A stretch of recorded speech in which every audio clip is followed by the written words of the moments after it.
so bad at these fucking things. I hate doing it. All right, we're sitting down.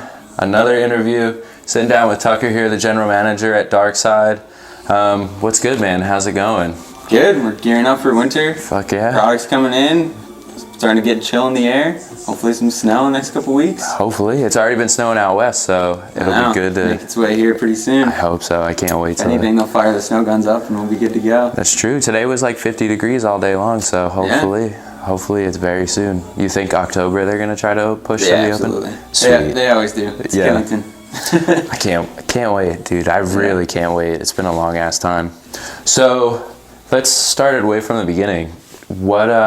When did Darkside start? Like, when did the first shop get put in? So the shop originally started as a ski shop.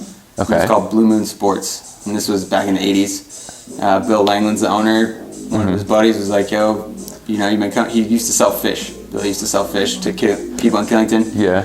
And one of his buddies who owned a restaurant was like, hey, I want you to start a ski shop. So he's like, all right, I don't know anything about skiing, but I'm going to start a ski shop. So they did that, and then one of the ski reps came in one day. He was like, hey, check out this new thing I got. It's called a snowboard. He was like, oh, it looks cool. So Billy tried a snowboard, and he was instantly hooked. And he just kind of jumped on the wave in '89 and rode it all the way here to 2019. Nice. 2 years later. Where was the first shop? Here in Killington, or? Yeah, first shop just up the road from where we are now, inside the old Killington Mall. Yeah. The one that used to have like the moon, right? Like spinning and everything up on the top. moon lives out in the dark park now. There's a goblin head over here. It used to be painted like a clown. Yeah. And there was some styrofoam packing peanuts swirling around like snow in the bottom. So very eccentric. But basically, Billy and his partner at the time wanted to make something different. So their taste for, flair and eccentric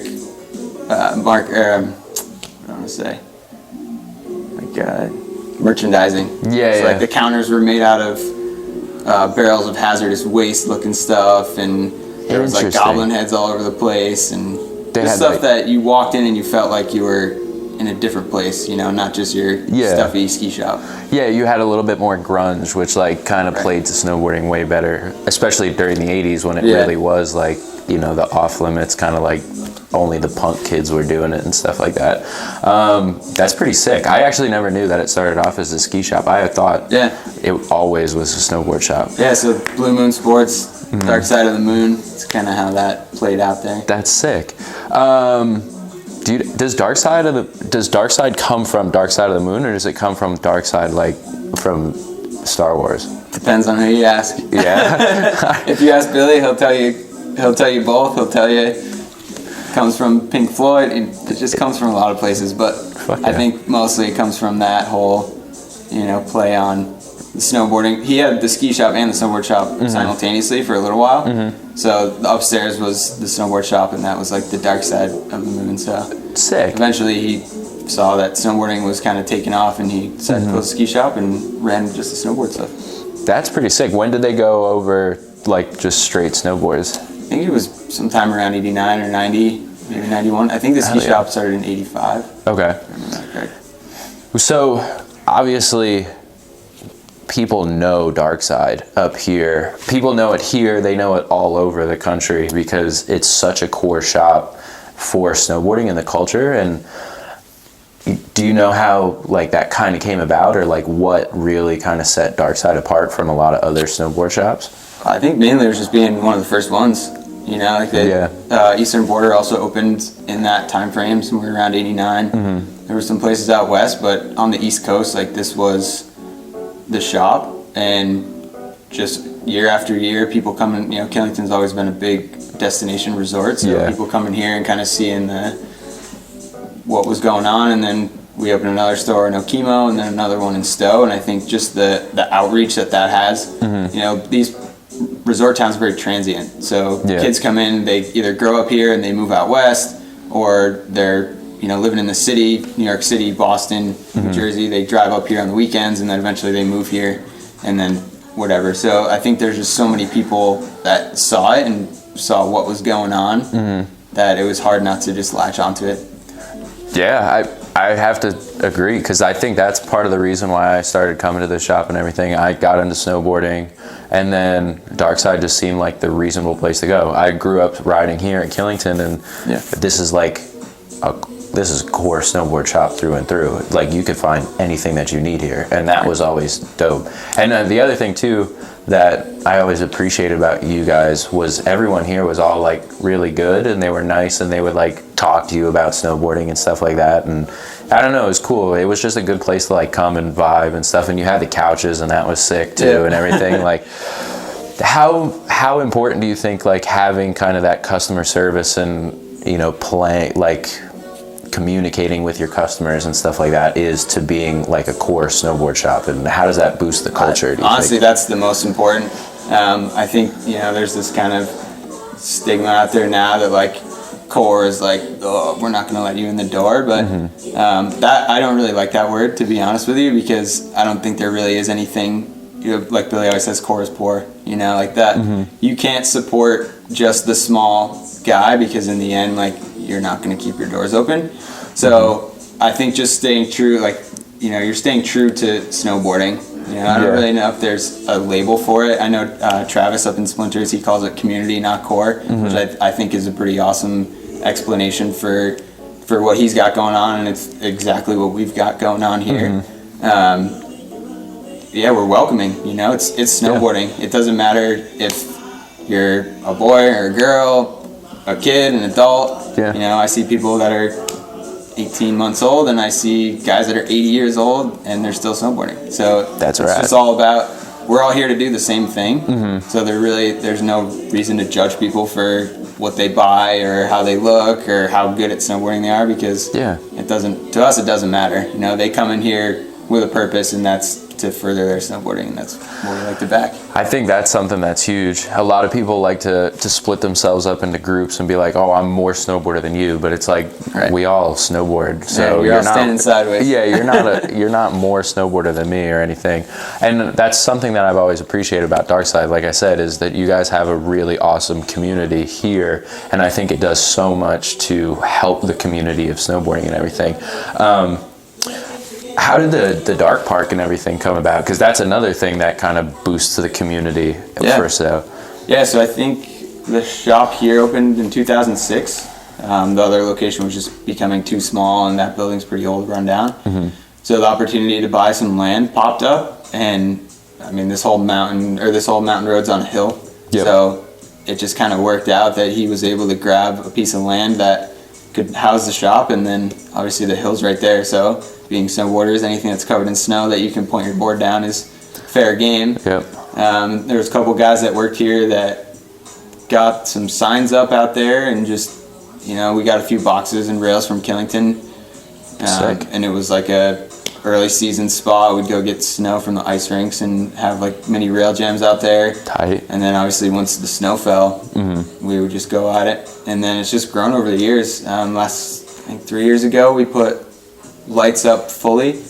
So there's one tower out there, and then we extended it up into the woods, and then we kind of took the stash vibe and cut a few trees down and built some natural rails, and then the rail garden has just kind of grown. Sugar Bush donated a few rails. One of our buddies found some old rails at a closed resort in New York, and those are all here now.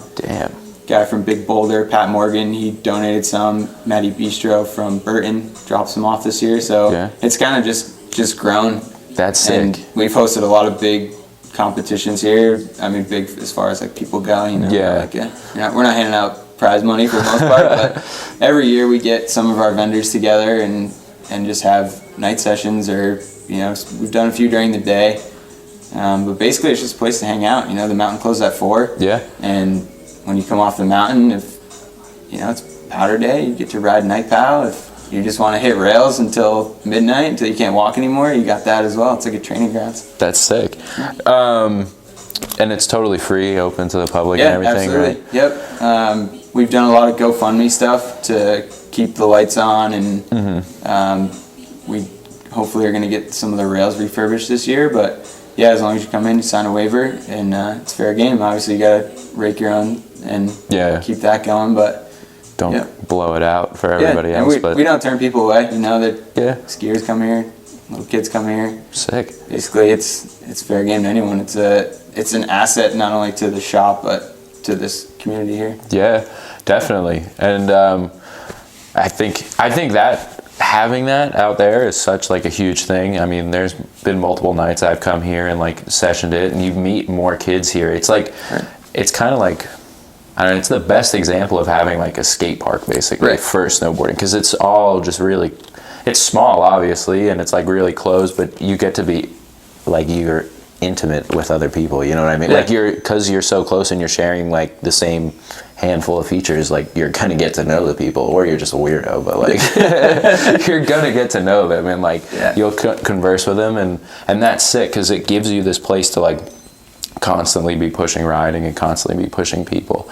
Going to the other community thing, what's up with the team and everything, and you know, how did Darkside start to put together this team, and you know, who are the people on it and everything? At this point I don't even know if I would call it a team. I'd call it more of a family, because obviously there's so many people that represent our brand and what we do that we don't pay anybody.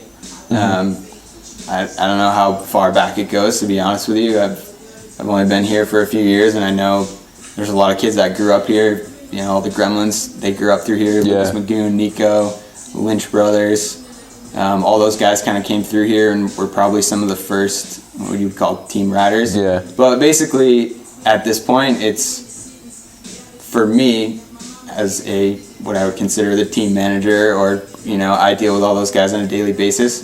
It's the kids that are out there not only progressing their own riding, but they kind of embody what Darkside is. So, I mean, there's a huge list of kids right now. I don't know if I could even name them off, but what's been important to me lately is getting a lot of the younger kids involved. I got these two brothers from New Jersey. They're incredible surfers. They skateboard, and they come up here every weekend and they push snowboarding, and they're like sick. Kind of what I see as like the future of any of those board sports. You know, like I try to find those kids that are not necessarily gonna be like the next Olympian, but there's kids that we promote that do that as well. Joey Okeson, he's a huge half pipe rider now. He rides for OMS, and the last couple of years he's been doing worldwide events. Hell yeah. It's a huge range of people, but basically anyone that's down to rep the brand in the right way is something I can get behind. And as long as they're out filming, getting photos, they come to our events here at the shop. A lot of them have worked here, and if they're around, you know, they help out, they come here and hang out. That's kind of, I wouldn't say it's a team. It's more, it's just homies that hang out, basically. It's our family. It really is. Like a lot of them, most of them are going to be kids that grew up here. You know, we've known them for a long time, and like I said, they've either worked here at some point, or they came in here when they were 8 years old, and now they're, you know, like Joey and Jake and those guys. I watched them grow up, basically, and as did Tyler and Evan, who were here before me. They kind of took those kids under their wing and pushed them to push themselves and film and do contests and that kind of thing, and they are where they are now.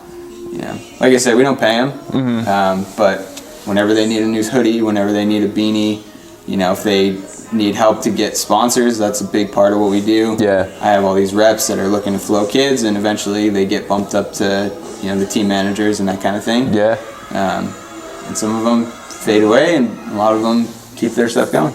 That's sick. And that's so, I think yesterday we touched on that with the rest of the Chooches guys about kind of like having an OG or someone to like help you along and kind of progress you and stuff. And it's sick to know that you guys are really trying to help kids like progress and teaching them kind of the right moves, because I've always thought of like the idea of going pro, you don't necessarily need to be like the best snowboarder, but it's a very fine road that you got to like walk. And if you slip off even for a second, you could be done, and like you're not getting back. And I think it's super important to like be showing kids kind of the route.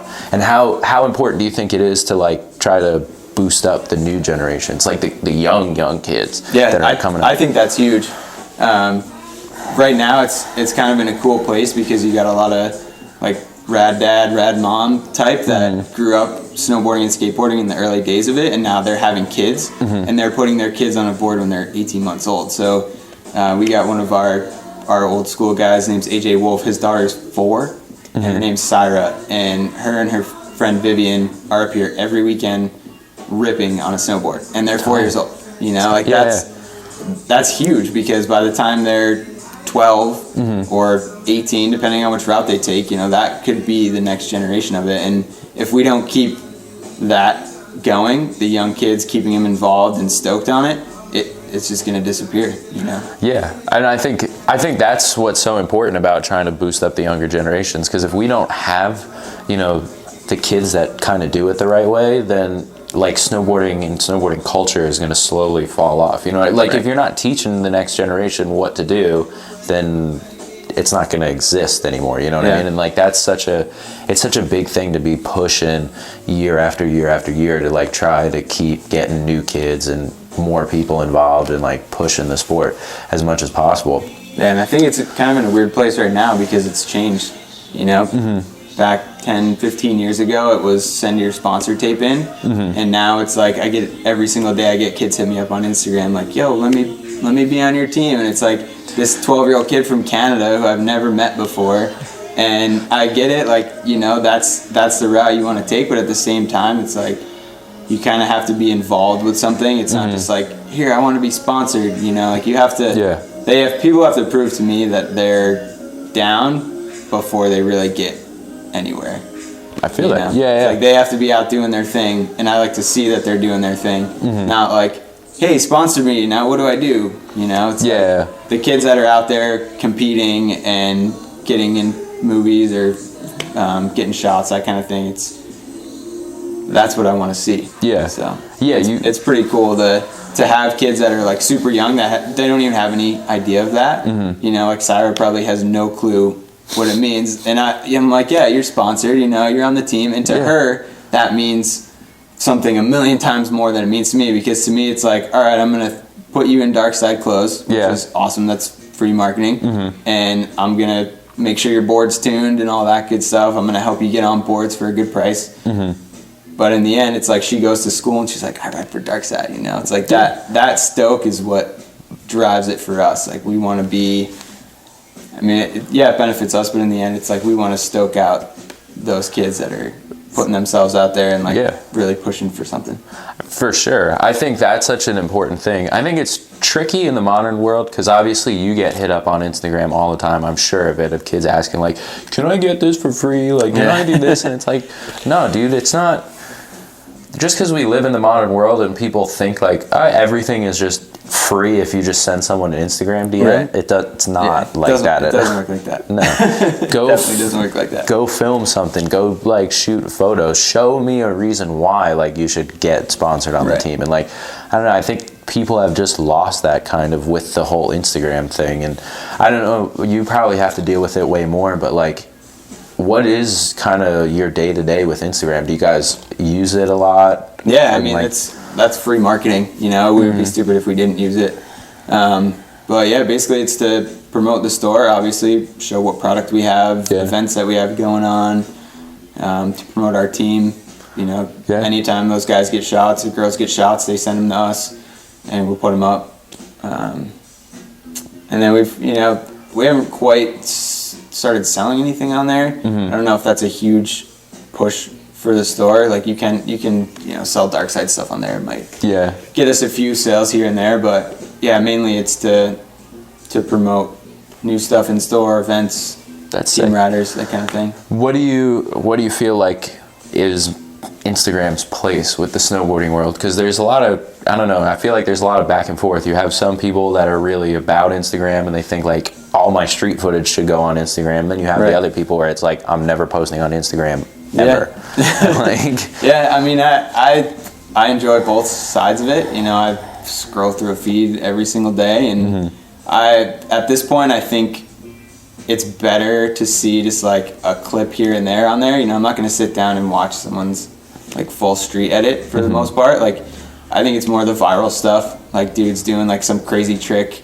and, you know, like a short 15, 20 second, because that's basically all the attention span is now. You know, you're scrolling through there. It's not like you're going to sit on anything for too long. And I'm from the days where you pop the VHS into the TV and you sat there and watched a half-hour movie, and like that was it. You know, if you wanted to see snowboarding in a video form, like you had to do that. You couldn't just flip your phone open and and I think there's just too much out there now, so it's good to have that, but at the same time, like I think it gets a little jaded and you miss a lot of stuff. You know, it's like it could happen and you see it for 30 seconds and then it's gone. You know, where like I have vivid memories of the one video I won in a border cross competition when I was 8 years old, the Meltdown Project from MacDog. Like I can picture riders and tricks that they were doing in those videos, a song that was going with it. But I'm not gonna remember like some kid's street footage that he threw up on Instagram. Feel that. You know? I think that's kind of the world that we live in now. You know, like you have to constantly be pushing out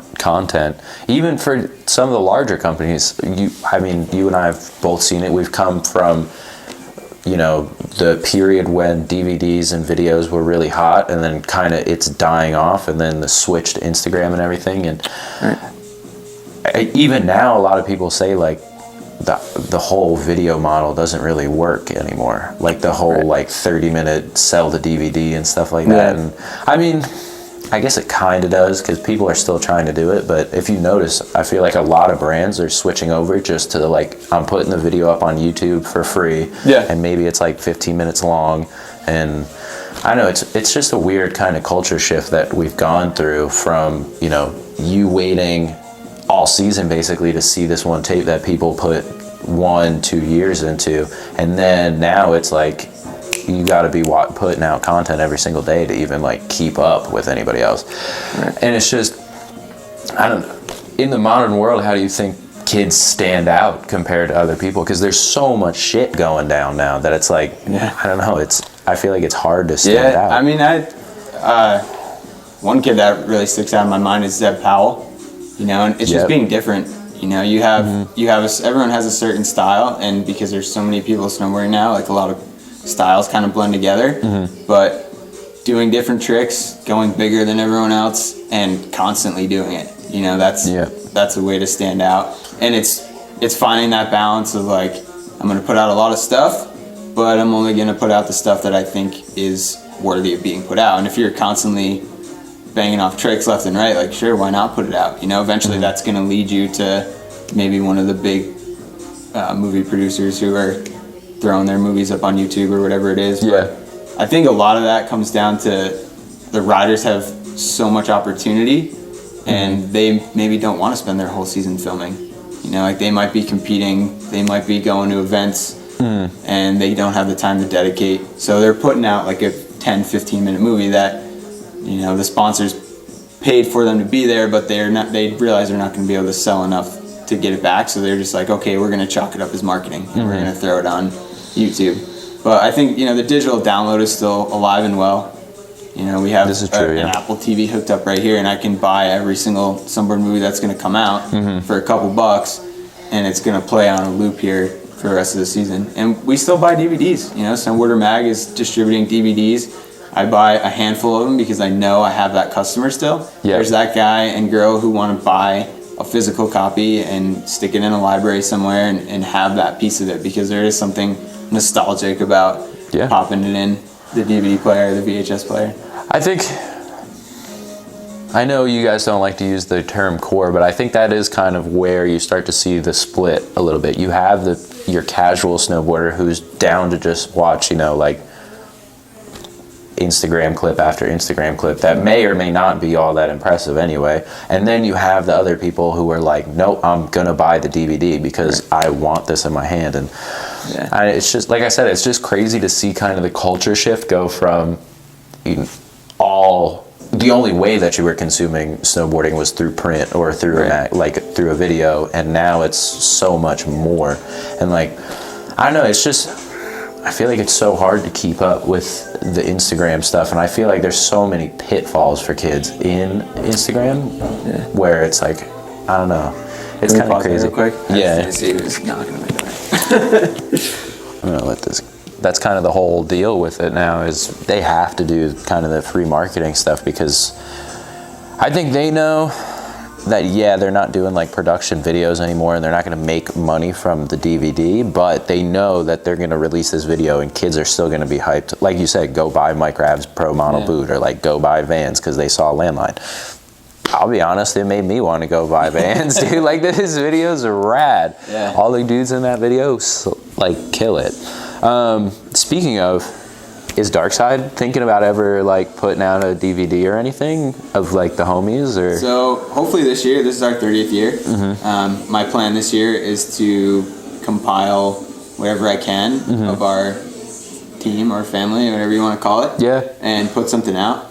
It's always kind of been like a high hope to do it, and it's really tough just the way that our business is. Like, I can't be the one to do it, and I'm not really in a place to hire someone to do it, so I kind of rely on the guys and girls that ride for us to, you know, film their stuff and then get it to me. But my hope this year is that we put out kind of like a 30-year compilation of pretty much anyone that has really come through here. If they want to film and be a part of it, that's really what I want to put out there. Nice. Yeah. How speaking of the 30 years and everything, how influential was having dudes like Lucas Magoon and Nico kind of come through the shop and everything? Did they like help kind of put the shop on the map now, or was it like? I think so, a little bit.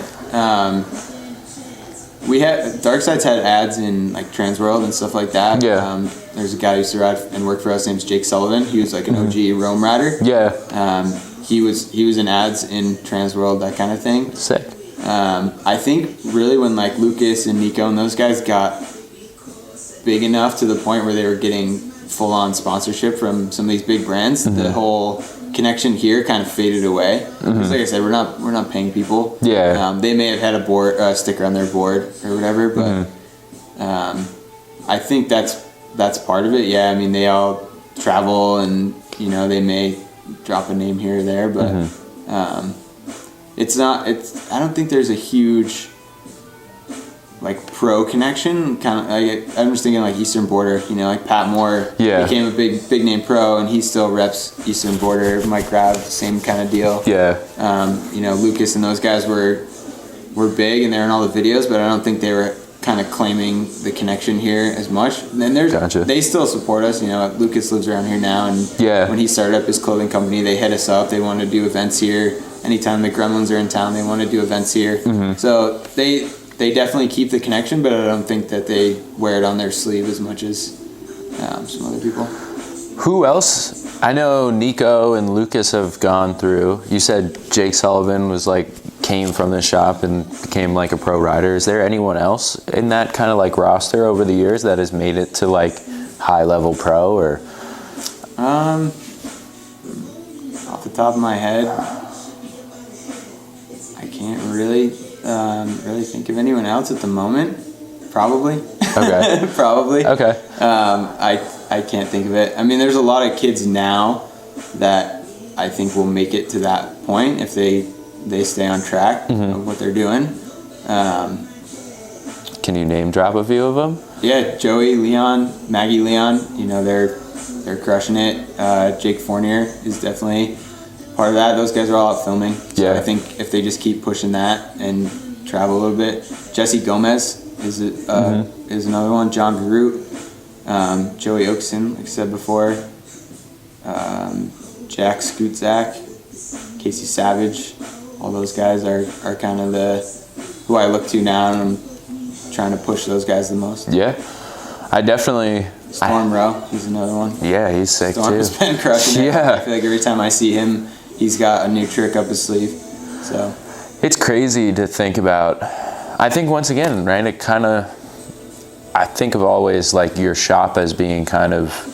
It's like the foundations, like the bricklaying of your snowboarding and everything. And if you have a strong connection with the shop, you're going to do really well. And I definitely have to think there's some correlation between these kids and what they're doing now and Darkside and their connection here. Like, it all started here, and maybe they'll go pro and kind of forget the shop or whatever. Maybe they won't rep it as hard, but it all started here, you know? And I don't think they'll ever forget it. I just think that once you get to that point and you have people paying you to wear their stuff, like, I think that where it comes from. You got that contractual obligation to do stuff.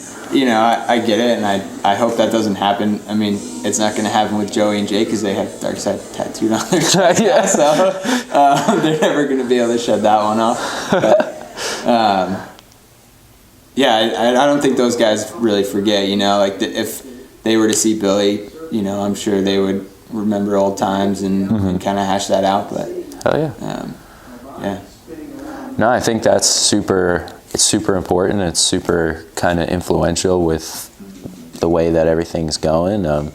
I know I've seen their videos and everything, and they're crazy. They are always pushing themselves like year after year after year, and it's kind of crazy to see the evolution of them from video project to video project, especially since they've been, you know, like the whole video, like the roster in the videos never really changes. Right. It's like always the same kids, but it's crazy to see how they evolve and they're pushing themselves. And I don't know, it's cool too, just to think like there's people out there that aren't getting, you know, paid like the major bucks to do stuff, but they're still like, screw it, like we're gonna go film a project together. Like, there's no money in it really, but like we just love snowboarding so much that we're gonna go do it.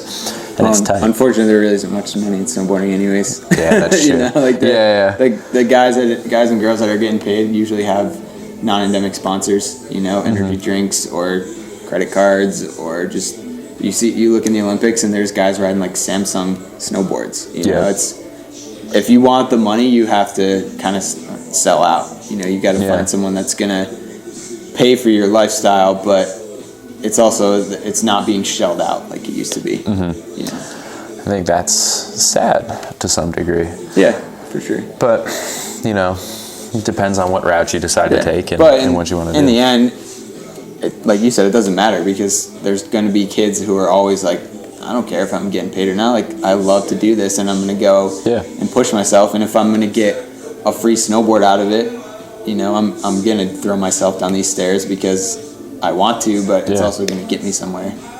I was going to do it anyway, so if you're doing free stuff too, I might as well do it more.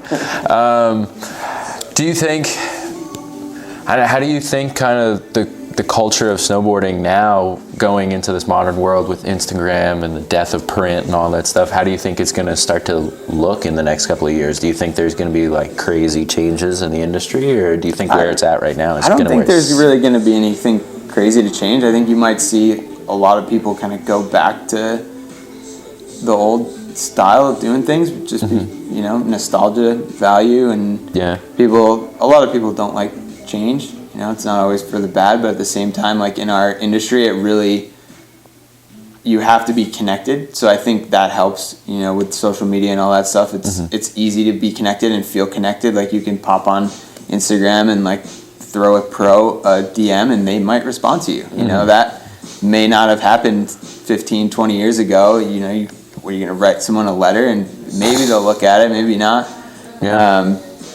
But you know, you can go a lot of places now and find pro snowboard. I think it's easier to travel nowadays. So if you want to go to an event, you know, like we used to go to the U.S. Open and stand on the side of the half pipe and hope to get close enough to a pro that like, oh, maybe I'm going to see him in the lift line and I'll ride the chairlift with him. You know, I think that now, like, a kid who is coming up in snowboarding might see Zeb Powell in that same light, you know, as to like someone like me looking at Terrier riding in the half pipe. You know? It's like, oh, I saw him on Instagram doing all this crazy stuff, and like now I'm riding Mount Snow and he's also riding here because this is where he lives. You know, it's kind of that. So I think the connection is actually stronger because of the way it's going.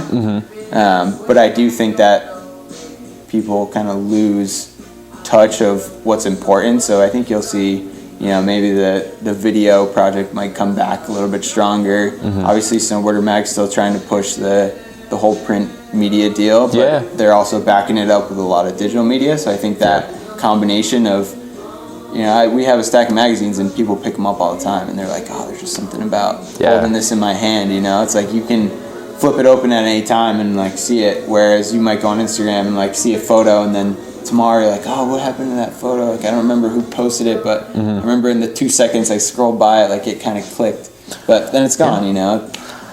I definitely think that's true. Once again, it goes back to the idea that like once you're so oversaturated with snowboard media on Instagram and stuff that like you could see the sickest shit, but you're just scrolling. Yeah, you might through even miss it because you're not looking. Yeah, exactly. He's zombie out. Yeah, but when you read Snowboarder, like I read the new article, I could probably tell you like half the articles that are in there. Like I remember them, and there's something about that and kind of the interaction with it being more tactile that I feel like you definitely have a stronger like bond to it, I guess, or like you I don't know. I guess kids take it more seriously than like Instagram and shit like that. Right. Yeah, I mean, it's still huge to have a cover on a magazine. Yeah. You know, that I don't think that'll ever go away, and that's a milestone for anybody. Yeah. Trying to have a snowboard career. I think there's some things that are so dyed in the wool and so necessary for snowboard culture that they can't ever like go away. I don't think kids are gonna start getting hooked up because like you have a really sick Instagram but you've never put out a video part. And like some kids might, but not by like the real companies, you know what I mean? I think it all goes hand in hand too. Like the Instagram's just a way to promote yourself, and you definitely have to have a personality now to work yourself up the ladder. Yeah. You know, you're not gonna be an incredible snowboarder, but be terrible as a person and have sponsors want to deal with you. Yep. You know, and it's you have to put yourself out there if that's what you want to do, because that's what people want to see, and that's what sells product, and that's what those guys are paying you to do. Yeah, that's true, and that's why you're getting all those free boards and all that type of shit, because you're supposed to be selling boards. How do you feel about snowboard vloggers and stuff like that coming in to the scene? Honestly, like I don't get it because I'm not from that generation. I think like the younger kids now, like I'll be completely honest with you, there was a kid that came in here, I think his name was Matt. He's a snowboard vlogger. I had never heard of him before. He was walking down here with a camera and I was like, what are you doing? He's like, oh, I do a vlog. And I was like, okay, cool. And it was like a really shitty day. It was raining. He was out in the dark park, like throwing himself out there trying to hit rails. And I was like, oh, that was weird. No more than 2 weeks later, a kid comes in and he's like, oh my God, like I saw this on so-and-so's vlog. And I was just like, whoa, okay. So I like Googled it and he popped up and I was like, all right, this dude's got a huge following. Yeah. So like it's a legitimate outlet for people. I personally don't go on YouTube and like look for videos like that. That's just not ever really, thought doesn't cross my brain. But I think the younger generation, especially the ones that just grew up with technology in their hands constantly. Yeah. I mean, that's a huge outlet, and that can be big for marketing, you know, like that. Yeah. Basically, that was a free advertisement for us. And he didn't ask, I'm pretty sure he bought stuff from us. He walked in here and was like, hey, I'm going to do this. And he did it. And he pumped out content, and he's got tons of videos and tons of followers and all that kind of stuff. Yeah. So it's hard for me to hate on it because it works, you know, like if I personally wouldn't do that, I'm not the kind of guy that's going to point a camera at my face and talk about me eating cereal and like, you know, doing my day-to-day stuff. But there's people that want to do it and there's people that want to watch it, and I don't think it's ever going to go away. Yeah, I think it's kind of crazy. I'm with you on it. Like I'm sitting here laughing because like I can't really imagine it, even though we have this camera pointed at our face and everything. But like I can't really imagine doing like a vlog and being all about that. But it definitely works. Dudes like Casey Willax, right? They're getting paid up basically, and like kids are supporting them, companies are supporting them, and some of the companies that aren't even traditional companies value the marketing that is vlogging and like will give you money. And that's I don't know, it's kind of crazy to think. And the other crazy thing too is I had this conversation with someone else, I forget, like way back in the day, but we were talking and it was like most of these kids are gonna go snowboard anyway. So if they're like going to people only think it's kind of kooky when you're not really like a snowboarder. You're just some dude who's like, I'm gonna go snowboarding today, like as a joke. But like these kids are dedicated snowboarding. They just found their outlet in vlogging and stuff, and like to each his own. Right. If you have the drive to do it, like more power to you. You know, I see younger kids now that literally will sit in front of YouTube and watch someone play video games. And that's just like the most mind-blowing thing to me, because they could be playing video games. Yeah. But instead, they're like watching this dude who's sitting at home, getting paid, playing video games.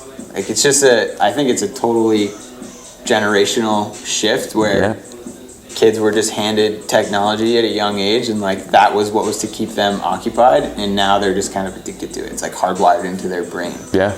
You know, like I don't think it's gonna go away, and more power to those people that want to do it. I mean, I saw the other day, there's a baby, like a couple years old. His parents started a vlog for him where he like reviews toys, and he's a millionaire. He's like 2 or 4 years old or something. It's like, what? How crazy is that? These toy companies are just paying him to do it because he created a following. So it's, you know, that's pretty tight. Sometimes you hit the lottery and a scratch ticket. Other times you have a baby that reviews toys and you're a millionaire. It's just the world we live in. It's fucking hilarious, to be honest. Is the Darkside vlog going to be next up? You guys going to start vlogging Darkside? I don't think so. I don't have that much time on my hands. Maybe I'll just strap a GoPro on my head and like show people how we unpack boxes. But I don't have the time to do that. Although I'm sure people would be interested to see what we do here, and you only see a small portion of it. Yeah, I think work that goes into it. I think that's kind of the crazy thing is everyone knows the snowboard shop, but I feel like a lot of people don't actually know like what goes into owning the snowboard shop and the business behind it. And like, hate to say it, but a snowboard shop has to turn a profit at the end of the day. So we can't just be handing out free shit. And when you come in and you start bitching about the fact that like the snowboard is X price, like that's what it sells for in retail, dude. Sorry, we gotta do it. Like I can't just give you a free snowboard. It's not that's not how it works. Speaking of product though, 2020 product. What is looking good for this season? Well, you're looking right there, the Orca. Yeah. For whatever reason, that the cult following has ensued on that thing, and they sold out last year. We're already selling out of them this year. Damn. That's just one of those boards that people latch onto and pull it off. We just got the Yes boards in. They have some super crazy tech going into their stuff, like powder holes, like wakeboard technology, essentially. Jesus. That's crazy. And they've also kind of invented their own version of magnetraction. They call it underbite or mid-bite, and basically it's a stepped edge. So that's kind of the new thing. Their boards ride super well. That's DCP and JP Solberg, basically the Unink team. When Burton said we're done with this, they started their own brand, and I think last year was 10 years. DCP came out here last year and rode with us at Killington, which was super sick to see him. He's from north of here in Canada, so he was kind of like reminiscing about his days riding halfpipe here, and it's awesome to support a brand like that that not only makes an awesome product but has an owner who can come here and like shred with the community. Yeah, it's a big part of selling product. Wow, you basically took the words out of my mouth. I was about to ask you, like, how important do you think it is? But obviously having one of the pros in the area is probably so important for board sales, because kids can relate a lot more to the fact that, like, DCP is here, and I'm sure some of the newer generation kids probably don't even know who that is. But like, it was funny. We did like a Killington and us hosted like a ride with DCP day, and some of the guys that work for me were like, who? And so Billy went downstairs and like found his bio and printed it out and was like passing it around the shop. Like, it's crazy that there's kids who grew up looking at snowboarding and those guys weren't in the forefront.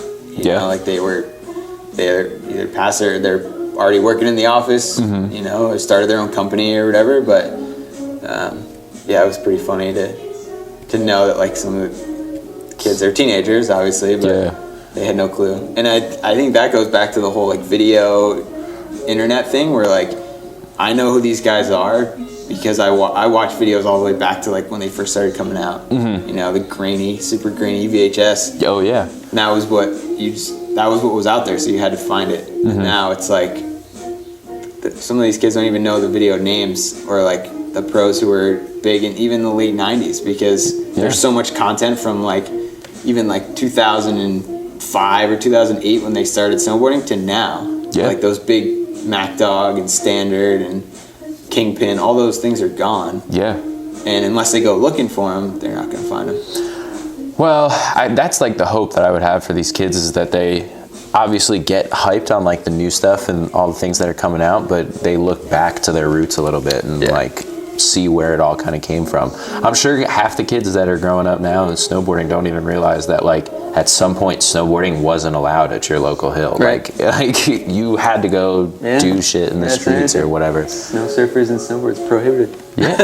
Right there. See, like that's crazy. And well, that's the cool thing too, is I have guys that work for me who were growing up in that time, so they have the stories of going to Pico and having to take a test just to ride to the summit chair, and all the stuff you had to go through just to ride your snowboard, and then to see that evolution to now, and those guys are here, so they can tell those stories and kind of connect with the newer generation. That's the best thing about snowboarding, is it just spans so many generations, you know.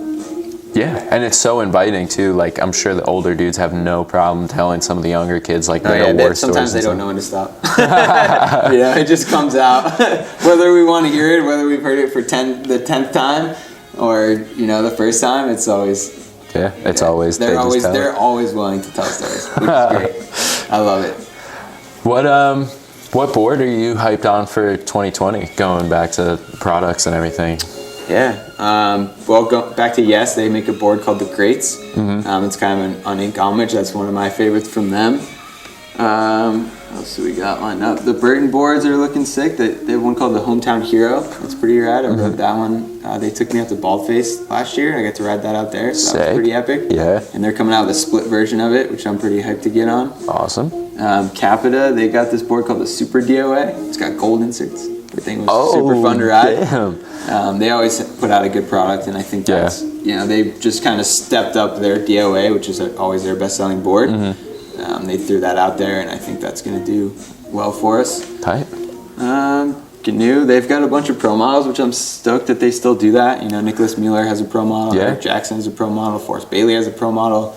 Max Warbington has a pro model now. So it's cool to be able to support those boards and throw them on the wall, and it's not just the whatever board, it's this guy's board. Pro model board. It's pretty cool to like, oh, there he is riding it, or like that's Nicholas's actual board right there that he gave to us.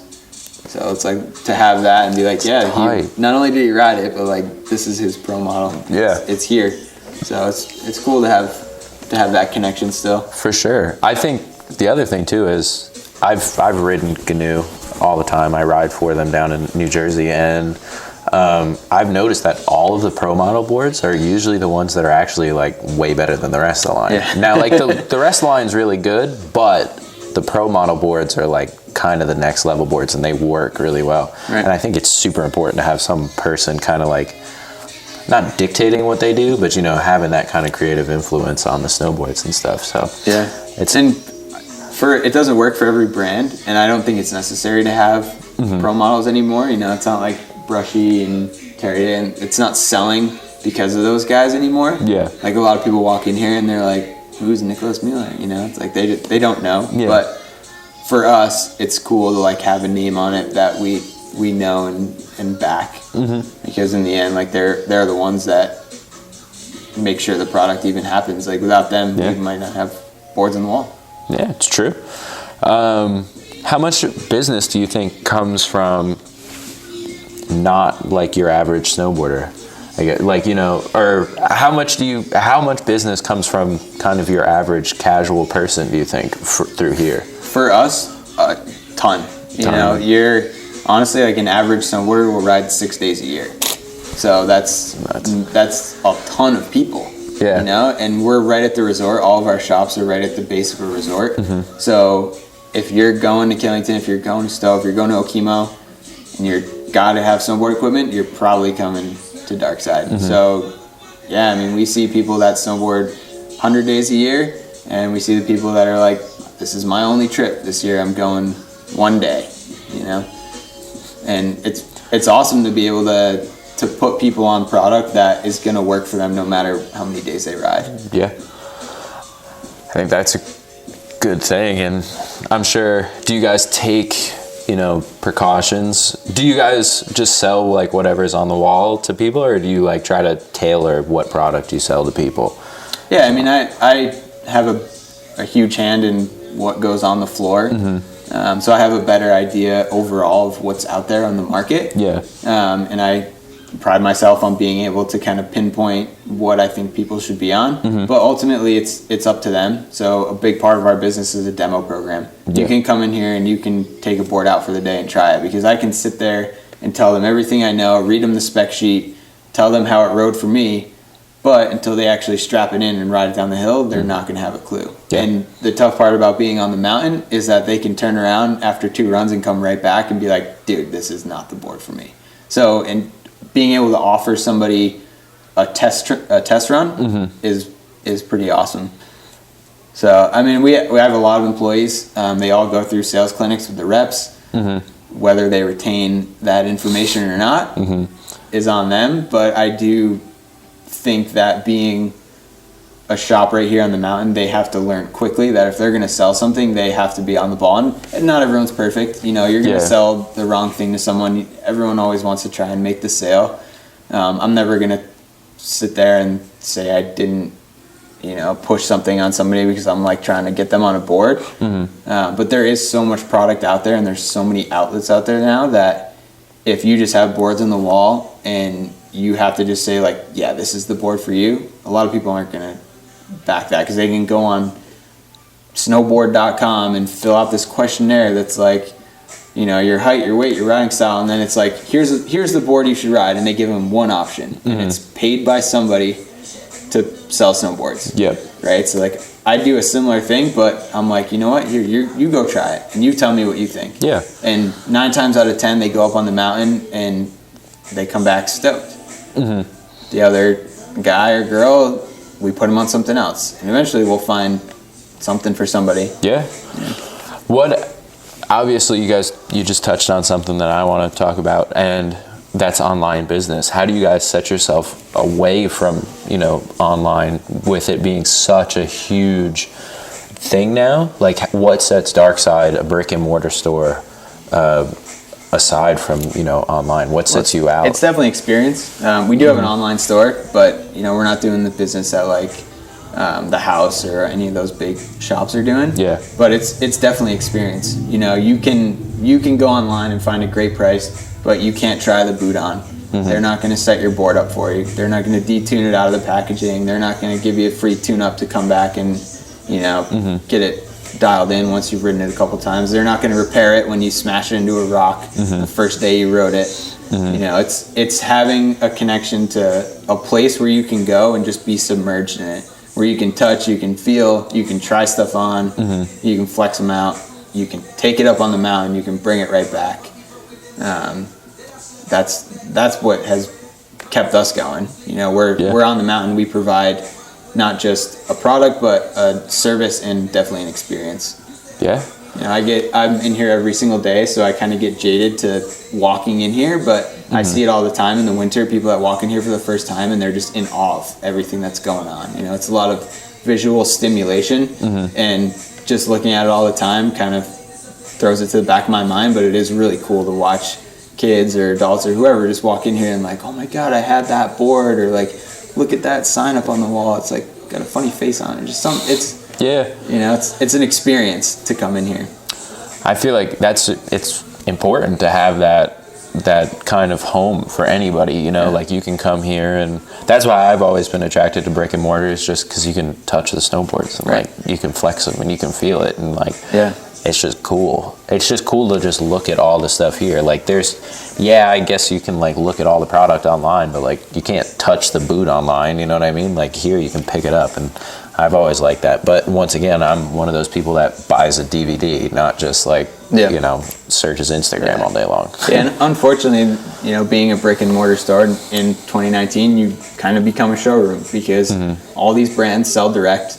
They all have a huge product offering that there's no way we can stock in here. So guy or girl comes in here, they're looking for a jacket, they find one they like, we don't have their size, or they don't like the color. They pull up whatever.com, scroll through, oh, I found it right here, and they buy it. Yep. So, yeah, you might get those people that are like, I gotta have it right now, but there's other people that are like, oh, you know, I can wait, or like, I want to find what's right for me, and that's fine. You know, eventually they're gonna come in here and they're gonna need something that they need right then, right now. Yep. We do obviously have a pretty broad product selection, and a lot of our brands offer us opportunity to special order things for people. But we miss out on sales because there's just so much out there now that it's hard to stock everything and be the warehouse. Speaking of that, how do you guys figure out, obviously since you don't have an infinite sized warehouse, you just have this shop and the other shops that you have, how do you guys figure out what you're going to like stock on the shelves and stuff? Well, a lot of it is experience using the product or selling the product too. Like you figure out a lot of what you're going to sell by not having it.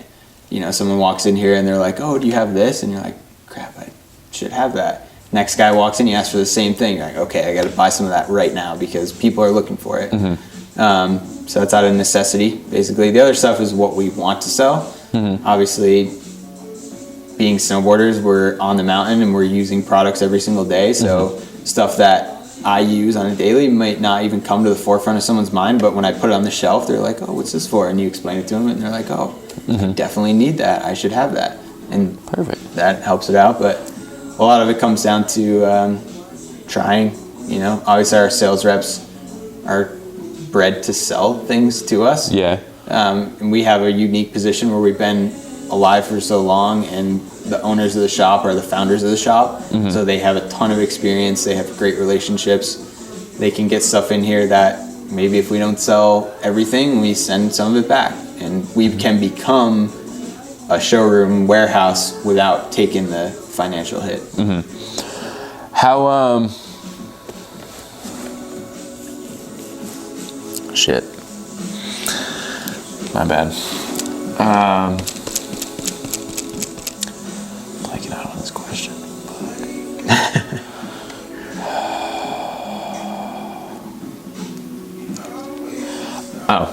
What has there been anything that people have asked for that you guys haven't carried? Like, I don't know, specific board brands or anything like that, if people come in looking for it? Yeah, it happens all the time now because there's so many brands out there.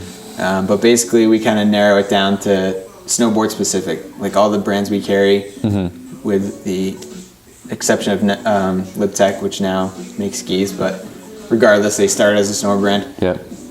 It's just snowboards, right? So all the brands we carry just make snowboards. And there's a million snowboard brands out there. Like basically I can go on a Snowboard Factory's website and get custom snowboards made if I want to and start my own brand. It's become that easy. But we kind of boil it down to the brands that we've been backing for the longest time and have always kind of had our back through the good times and the bad times, kind of what's new and on the cutting edge, and we try and support them. And then every year we kind of bring in like the new guy, small brand that's trying to make it, and honestly a lot of times it doesn't always work out, but it's good to have that mix of like, you know, the brands that someone's like, oh, you know, I saw this somewhere crazy, and you know, it's not in the forefront of snowboarding, but like it's out there. But being in New England, there's not a lot of snowboard brands that are based here, so it's a lot harder to have a small brand without a backing in your area. You know, like Colorado, Utah, like a lot of those places are hotbeds for snowboarding, so they're being pushed and the brands are right there, so people have a connection to it. But when those guys start up a brand in Utah or Colorado or wherever and they want to sell it here, if they don't have a sales team, if they don't have a marketing behind it, if they don't have riders in the area, it's not going to do well. And that's just what we found through experience. You know, we try, and every year you go to the trade show and there's someone new, there's someone that dropped out. So what has there been any board brands that you guys don't carry that that you like what they're doing and stuff, and maybe it doesn't make sense for you to carry them, but you wish you could carry them? I mean, we the last 2 years we carried United Shapes. Sick. And I 100% back what they're doing. I think they have an awesome brand. But they just weren't selling in the store, you know, and you can only do so much to get people on them, trying them out before it's futile. You're like, all right, well, I got to move on to the next one. Yeah. I think Public is probably the next brand that we'll throw in here and jump on that wave. They're doing a lot of good stuff. It kind of reminds me of the old Stepchild vibe. Yeah.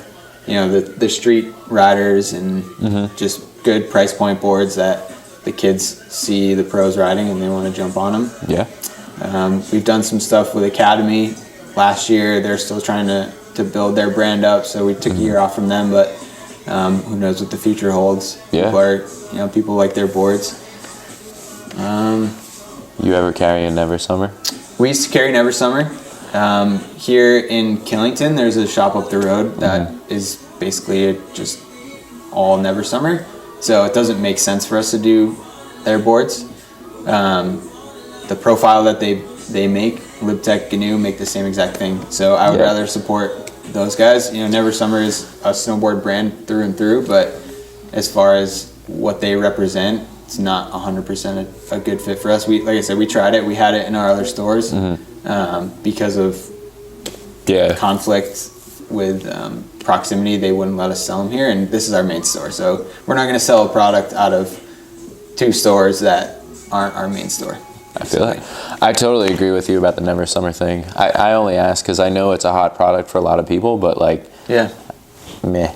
It doesn't really do anything for I me. personally wouldn't ride one myself. I wouldn't go to a store and buy one. And no. I've ridden them before at the demos, and it's nothing that I was like, I gotta have this board. Yeah, no. You know? I'm an old school. I like camber, so it's hard for me to ride something in the rocker between my feet. Yeah, no, I totally feel that. And if you're looking for a Never Summer board, I've always just told people ride a GNU or like a LibTech board because they have the exact same shape. We've done well with that. You know, people come in and they ask for it all the time. You know, I'm sure it's always they do. asked for it. And 5 times out of 10, I can push someone like, hey, this is, you know, what I would recommend that's very similar. And they'll try it out, and if, you know, they're cool with it, they buy it. If not, they go up the road and buy it for someone else. A brand's a brand, and a snowboard's a snowboard. It's metal, wood, and PTEX. You know, it's at the end of the day, you can buy it from me, you can buy it online, you can steal it off the rack. It's it's a snowboard. Yeah, it's true.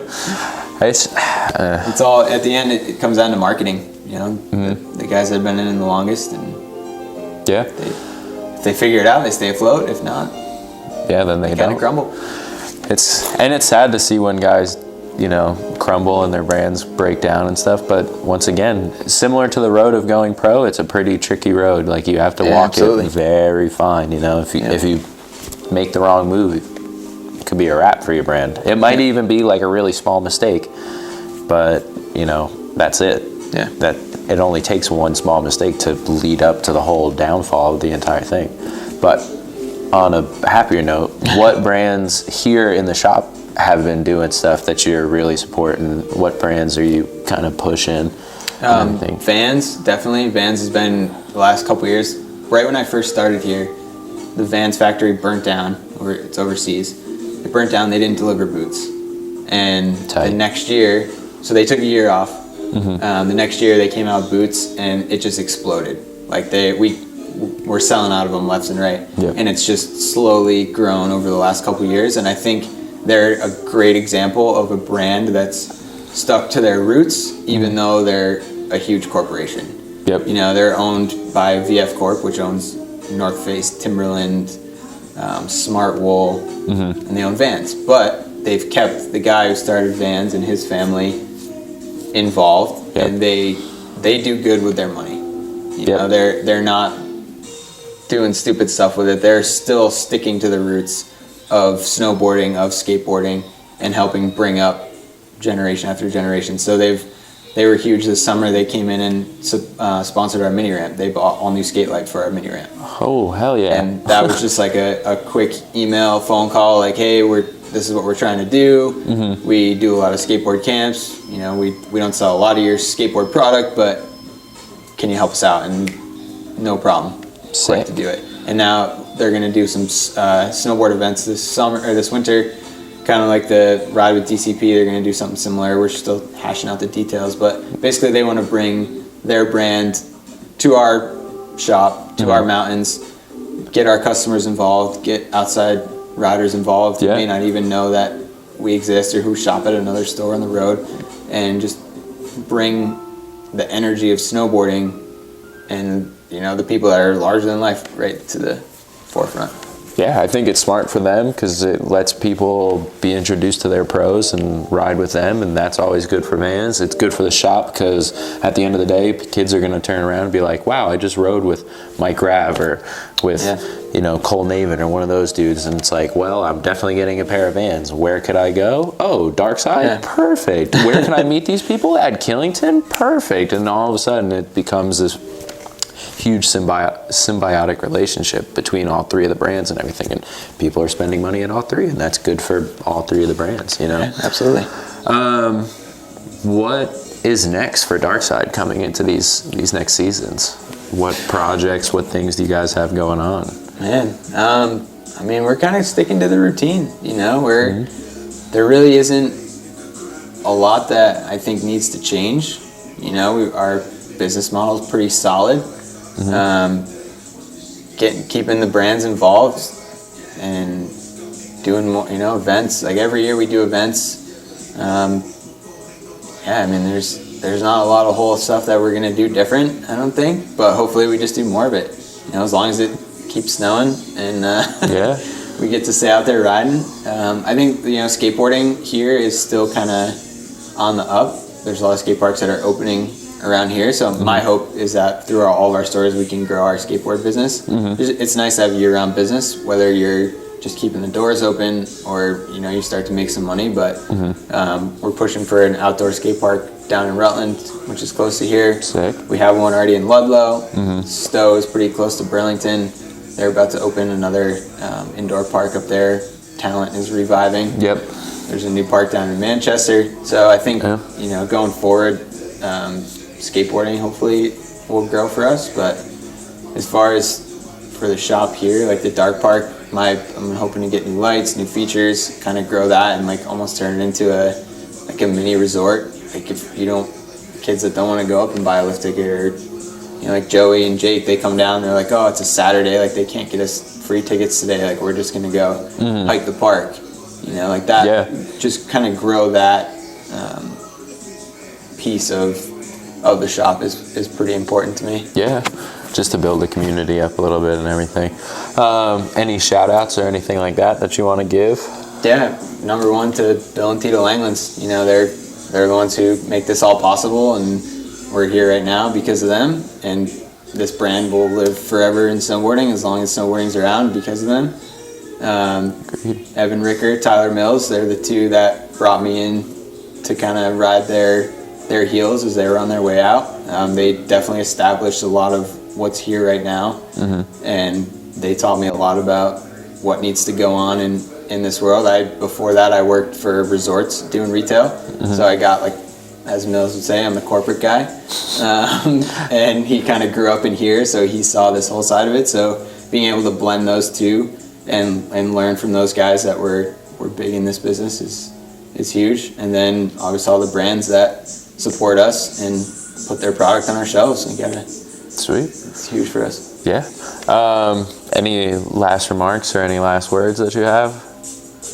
I don't think so. No? Let's go snowboarding. All right. Yeah, can't wait till the Fuck yeah, season starts. snowboarding. Sweet.